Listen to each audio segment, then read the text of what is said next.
देशामध्ये पहिल्यांदा अशी घटना घडली की 45,000 बोगस मतदार आहेत धुळे शहरामध्ये. दुबार मेलेले आणि घर सोडून गेलेले. हे माननीय केंद्रीय निवडणूक आयोगाला याची खात्री झाली म्हणून त्यांनी महाराष्ट्र निवडणूक आयोगाला कळवलं आणि महाराष्ट्र निवडणूक आयोगाने जिल्हाधिकाऱ्यांना कळवलं की तातडीने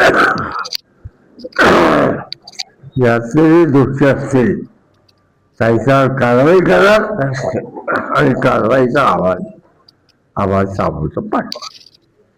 आपण याबाबत तुम्ही आधी सांगेल 45,000 बोगस मतदार आहेत, त्यातले 27,000 दुबार किमान आहेत,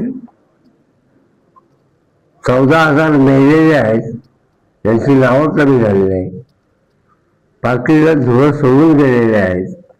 असे 45,000 बोगस मतदारांची आम्ही इत्थंभूत माहिती दिली होती. काय आणि सतत 4 महिने पाठपुरावा करून आम्ही त्याच्या पद्धतीचे आदेश निवडणूक आयोगाला काढण्याला भाग केले. काय